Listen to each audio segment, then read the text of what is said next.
What I'm going to speak about is on how the Briseide and geographic information management can, how much relevant is it for promoting the European Union cohesion.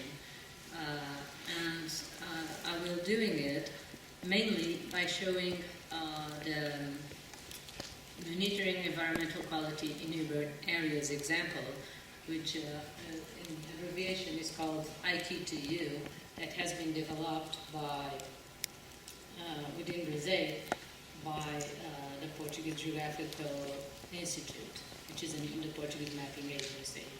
My presentation is organized in this way. First, a little synthesis of ideas about how geographic information, how important it is to promote the European cohesion, mainly within the subject of Briseide, which is making web services, and the constraints that they pose when dealing with geographic information.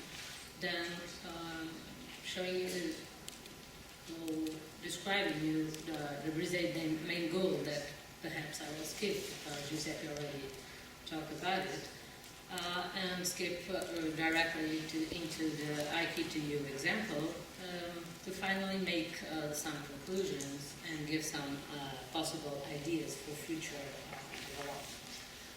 Well, the main concern now from the European Union and the Commission in these areas is how important is geographical information for promoting European Union cohesion. And from my point of view, it's really relevant in order to support good governance. It is crucial to define good strategies, implementing them and reviewing them, and obviously using available technology, and that means dealing with web-based geographical information infrastructures, which is all about what Briseide is all about. And it also, by doing so, information can be a very good support for management into many private business. The role of the European Union in doing this is obviously related with the Inspire directive approach. And we can look at this into two perspectives. The perspective of the producer of the information, mainly I'm thinking as working in the house that produces official geographical data.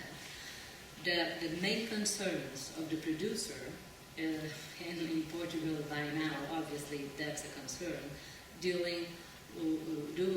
providing geographical information that is useful for government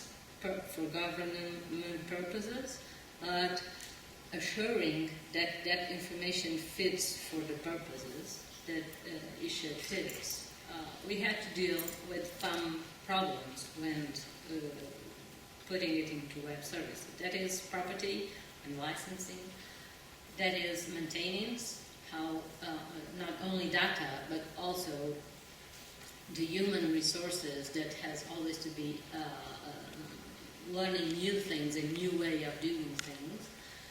To do data management within web service, namely, that means dealing with increasing technology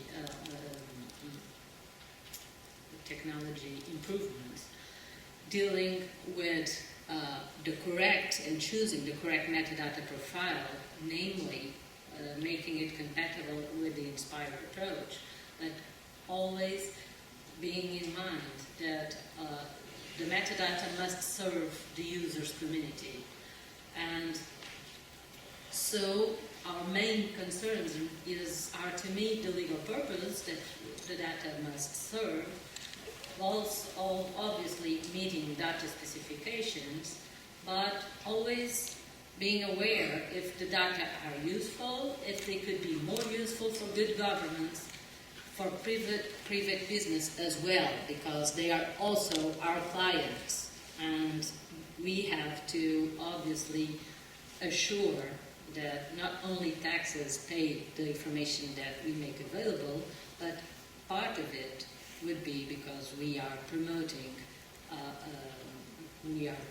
the use within the enterprises that also pays for the data. From the user perspective, it's useful that we make them understand the relevance of data quality in order to make them choose our data instead of others. Okay, namely those that are making it available by Google, for instance, so they can find within the internet in other ways. They have the time that the user has to understand data fitness. They have to obviously do it in a short period of time. They have to be able to deal with the technology, so the web services must be very easy to use and very up to the point. And obviously, they should give them different perspectives in order to help them solve the problems. Because now the problem, much more than having data, is having the correct data and be sure that if the data is available, we get the data and that different data sets give us different perspectives about the same problem, even official data, as I showed you within the EQTU project. Well, to assure European Union cohesion when using geographic information, INSPIRE really has a very important role to play. But as I only have 10 minutes, and Giuseppe already told about INSPIRE, I'll probably just go around a few of the constraints. We have to be aware that different member states have different ways to organize data and to collect data. The main concern of INSPIRE within the European Union and within the Commission is the cost benefit. And INSPIRE, within this context, has to show it's useful. Also, knowing that data have different structures, we have to be able to guarantee that data integration is done and that we deal with updated data, but also, as we do in Briseide, we have to be able to work with time and with evolution, okay? And to be obviously sure that the users understand the need of INSPIRE and how to make the approach sustainable within each member state, the INSPIRE approach sustainable. Briseide main goal, you already have heard about it. I will speak now about the prototype IQ2U. IQ2U is an environmental prototype developed just to show how important it is to deal with different data sets from different time periods to understand the evolution of urban growing and its impact in environmental sustainability and environmental quality and economic and promoting economic growth. As I have only 3 or 4 minutes, I think it's better and much more fun for you to see the application going.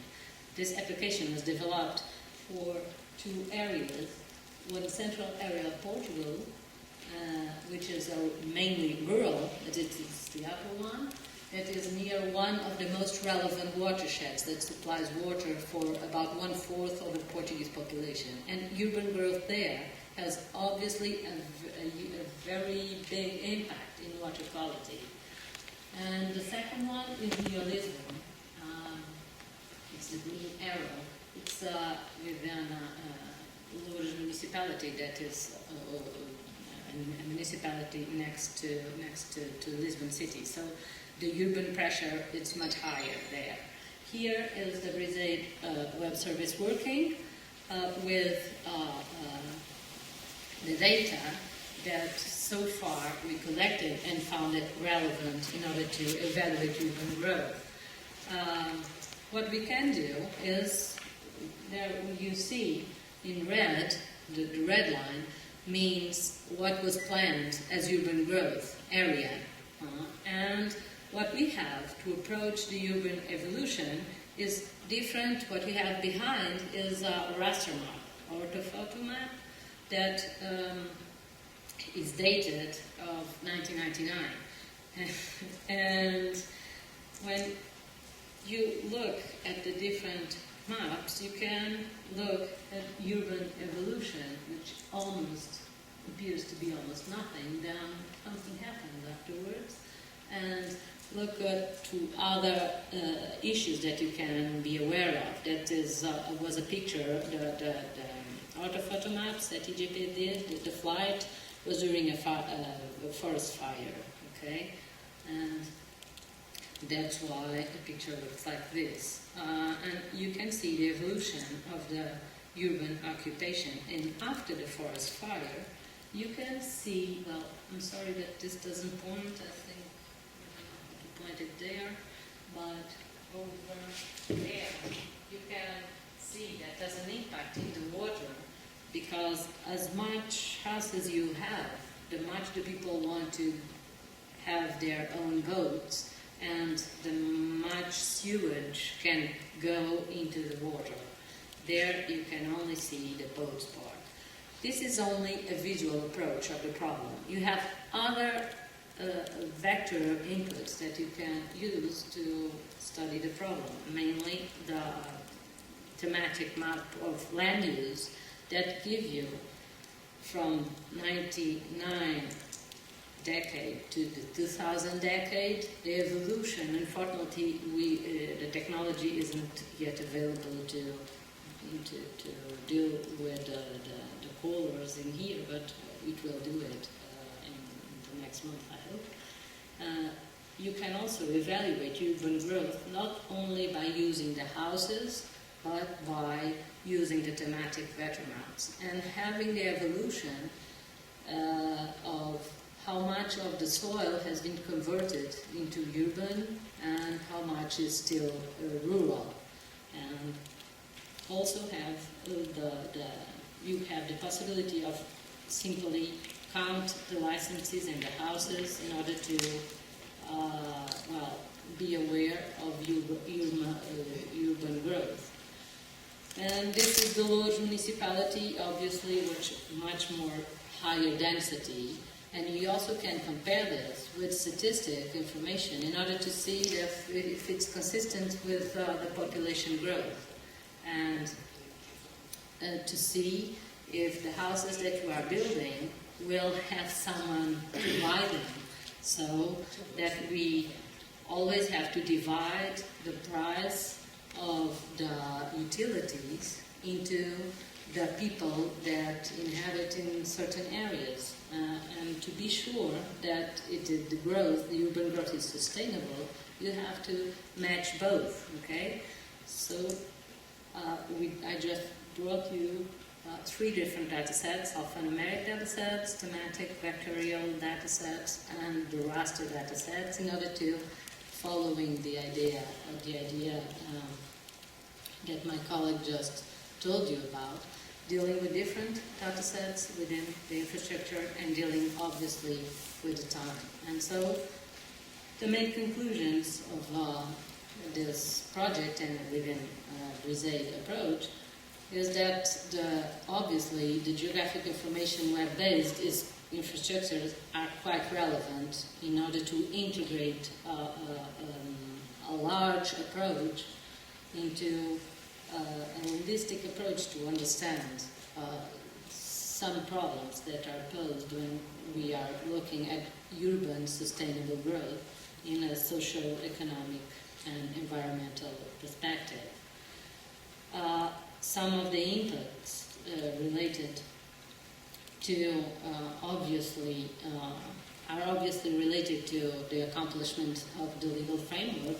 I could give you some ideas of how, for instance, the environmental impact assessment or environmental strategic planning that are directed, strictly related to urban planning, are evolving in the impact they have within the urban planning, or the Water Framework Directive, also very relevant in using this kind of approaches.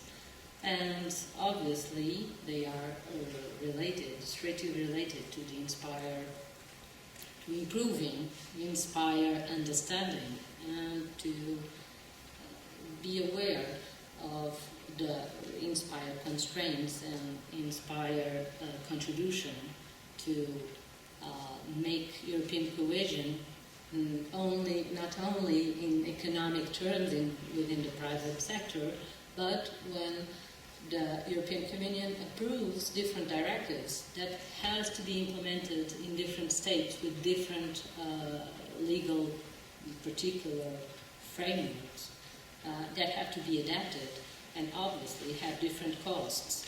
And this kind of approach within different member states can be quite transparent and easy for the Commission to understand.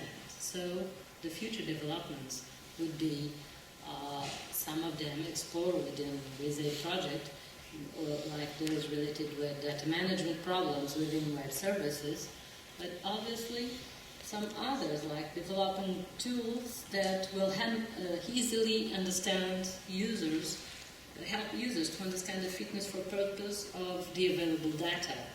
Because many times you see that reports don't have nothing or say nothing about data quality and if data quality fits to the conclusions that are being taken with those data.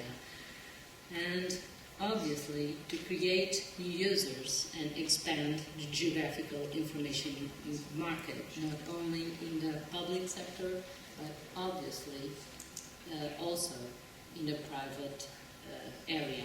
I'm thinking, for instance, in the banking sector, in evaluating housing and housing values by using this kind of tools, urban growth, and relating it with population growth, and with a specific area and distance to the main urban centers and so on, in order to make a much better evaluation and to reduce the risk.